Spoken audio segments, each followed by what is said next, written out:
people don't understand that rebuilding is possible. They just think that all you can do is stop the decline. And there's a lot of groups that are celebrating, and a lot of policymakers are celebrating sustainability. And when you listen to them carefully, you realize that all they're doing is they're celebrating not making it worse.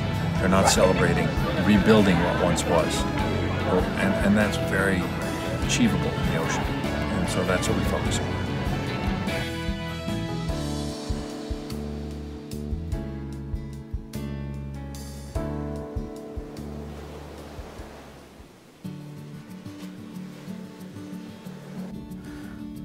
A lot of people don't realize Canada is a fishing nation. The first thing that brought European settlers over to Canada were the super abundant stocks off the east coast, off of Newfoundland. That, the stories are that you could walk on the backs of the fish. They were so abundant. And they sustained economies and local economies and people for 500 years. In the 80s and 90s, we overfished those stocks so badly, those fish populations so badly, that they collapsed by 99%. Overnight, throwing out of work 30,000 people and devastating communities all up and down the Atlantic coast of Canada. Canada used to be one of the most important fishing nations in the world. We were the 7th largest producer of fish. Now we're 21st. So Canada has a job to do to rebuild those fisheries. In Chile, we work in the major areas that Oceana works around the world. This is habitat protection, fisheries management, and to stop pollution of certain things like salmon aquaculture and mining. This is the main pollution areas in Chile. Salmon aquaculture in Chile started in the year 1980 when they designated some areas for the growth of salmon.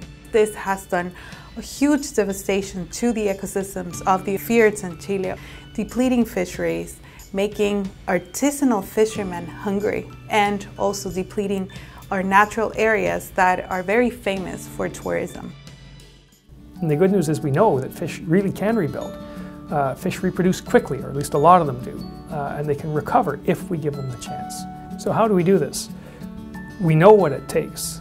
I mean, some of it's pretty straightforward. Only take out of the ocean what the ocean can afford to give. If you overfish them, it's like spending down capital. You burn it all and you have nothing left.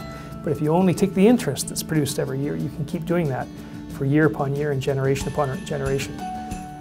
Police it to make sure that nobody's breaking the rules. Protect the habitat. Fish, like any other animal, needs habitat to live and needs healthy habitat. So set aside those areas where you don't scrape nets across the bottom or have oil and gas development on the bottom, so that those really important habitats can produce the fish that we all rely upon. So in Chile, Oceana has focused in 3 main areas to stop the damage of salmon aquaculture in the fjords. One is specific regulation for the use of antibiotics.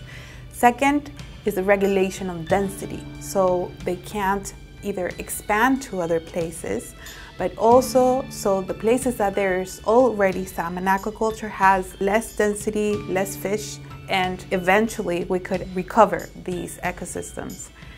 And the third one, the marine protected areas. We have saved over, right now, 6,000 kilometers squared of Patagonia to be free from salmon aquaculture, so you can see in the future what Patagonian ecosystem and fjords used to be like. So about 6 years ago, we developed a new way of thinking about the oceans, which we call Save the Oceans, Feed the World.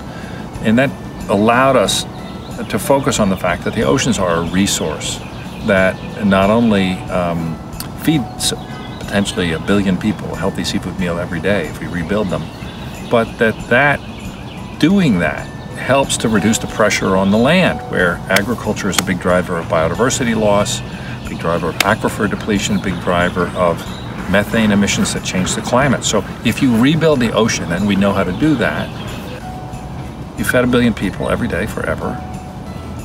You've increased the biodiversity of the ocean. You've helped with climate change. It's like this: 71% of the ocean, the world is the ocean. In the year 2050, we need it to be abundant.